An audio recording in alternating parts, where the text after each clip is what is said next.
सैफ अली खान याच्यावरती हल्ला झालेला आहे आणि त्याच्यावरती हल्ला करणाऱ्या आरोपीचा शोध घेण्यासाठी आता पोलिसांनी कुमक वाढवली आहे।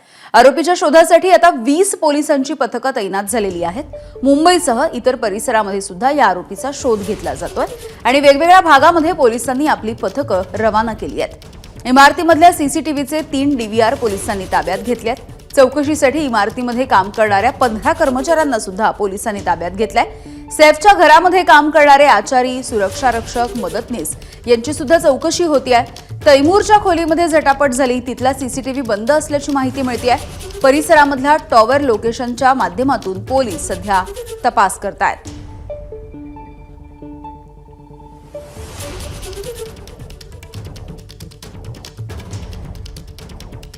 तर आरोपीच्या शोधासाठी कुमक वाढवण्यात आली आहे। पोलिसांची 20 पथकं रवाना झाली आहेत।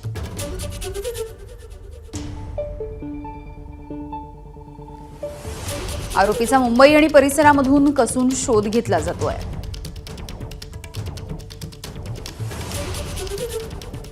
सीसीटीव्हीचे 3 डीव्हीआर पोलिसांनी ताब्यात घेतले। इमारतीमध्ये काम करणारे 15 कर्मचारी सुद्धा ताब्यात घेण्यात आले त्यांना। सैफच्या घरामधले आचारी, सुरक्षा रक्षक, हेल्पर हे चौकशीसाठी ताब्यात आहेत। तैमूरच्या खोलीमध्ये ही झटापट झाली, खोलीमधले सीसीटीव्ही गायब असल्याचं कळतंय। सैफच्या घराला इलेक्ट्रिक कुलूप आहे, त्यामुळे दरवाजा बाहेरून उघडता येत नाही, आतूनच उघडता येतो। परिसरामधल्या टॉवर लोकेशनच्या माध्यमातून पोलिसांकडून अधिकचा तपास सुरू आहे।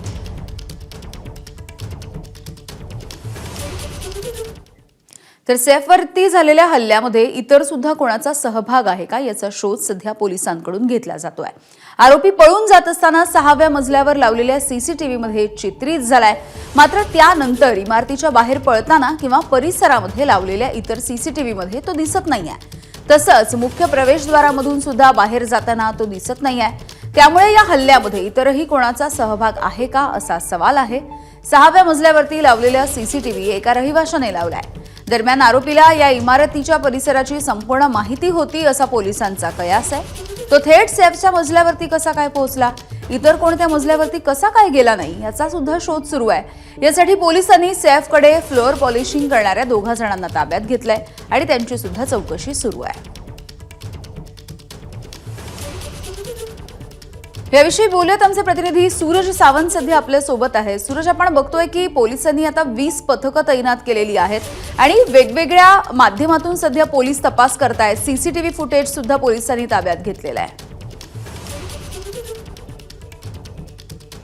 यामिनी, नक्की ज्यावेळी अशा घटना घडतात त्याच्यानंतर पोलीस ॲक्टिव्ह मोडमध्ये असतात आणि अवघ्या काही तासात म्हणजे 2 ते 3 तासात आरोपी हा मिळण्याची शक्यता खूप जास्त असतो। त्यानंतर तो मुंबई बाहेर पळून जाण्यामध्ये त्याला यश येत असतं। त्या अनुषंगानेच आता मुंबईपर्यंत काल 15 टीम कार्यरत होत्या, मात्र आता आरोपीला पळून जवळपास 10 तासहून जास्त कालावधी उलटलेला आहे। त्यामुळे पोलिसांनी कुमक वाढवलेली आहे। 20 पथकं ही नेमण्यात आलेली आहेत। त्यामध्ये गुन्हे शाखा आणि मुंबई पोलीस असे दोन्हीही पथकं मिळून हे संपूर्ण ऑपरेशन राबवलं जात आहे। दुसरीकडे संशय खूप महत्त्वाचा वाटतोय पोलिसांना की सैफ अली खानच्या घरी काही लोक फ्लोअर पॉलिशिंगसाठी आली होती। ते अनेक दिवसांपासून त्यांचं काम सुरू होतं आणि दुसरीकडे म्हणजे आरोपी जो होता हा थेट 6व्या माळ्यावरच्या सीसीटीव्हीत कसा दिसतोय, कारण इमारत परिसरात लावण्यात आलेल्या इतर सीसीटीव्हीत त्याचं कुठलंही चित्रीकरण झालेलं नाहीये। त्यामुळे तो आत आला कुठून आणि पुन्हा बाहेर गेला कुठून हा देखील तितकाच महत्त्वाचा प्रश्न आहे। कारण आरोपी हा खाली थेट पळून जाताना 6व्या फ्लोअरवरती दिसतोय, मात्र वरती येताना तो दिसलेला नाहीये। मुख्य प्रवेशद्वारातनं बाहेर पळून जाताना देखील तो दिसलेला नाहीये। त्याचबरोबर हा आरोपी आत आला तर इतर कुठल्या मजल्यांवरती का नाही गेला, तो थेट 11व्या माळ्यावरतीच का गेला, असे अनेक प्रश्न पोलिसांना सध्या पडलेले आहेत। आणि त्याच अनुषंगाने फ्लोअर पॉलिशिंगमधील व्यक्ती यामध्ये इन्व्हॉल्ड आहेत का, या अनुषंगाने जे 2 फ्लोअर पॉलिशिंगवाले आहेत त्यांना देखील ताब्यात घेण्यात आलेलं आहे। त्यामुळे एकूणच या संपूर्ण प्रकरणात आता प्रत्येक धागेदोरे पोलीस जोडून आरोपीपर्यंत पोहोचण्याचा प्रयत्न करताना पाहायला मिळत आहेत।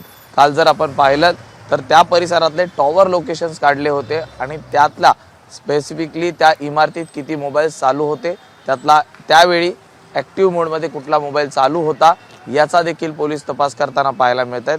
CCTV सगळे ताब्यात घेतलेले आहेत. 3 ड्रायव्हर्स आहेत, ते तीनही तपासण्याचं काम युद्ध पातळीवरती सुरू आहे. एक वेगळीच टीम हे सगळे CCTV तपासत आहेत, जेणेकरून आरोपीचा कुठला क्ल्यू मिळतोय का, जेणेकरून त्याच्यापर्यंत पोहोचणं हे खूप महत्त्वाचं राहील. हा आरोपी ज्यावेळी आला त्यावेळी त्याच्यानंतर त्याने कपडे देखील बदलल्याचं देखील सांगितलं जातंय. त्याचबरोबर स्वतःची ओळख लपवण्यासाठी त्याने खांद्यांवरती गमछा देखील घेतल्याचं कळतंय.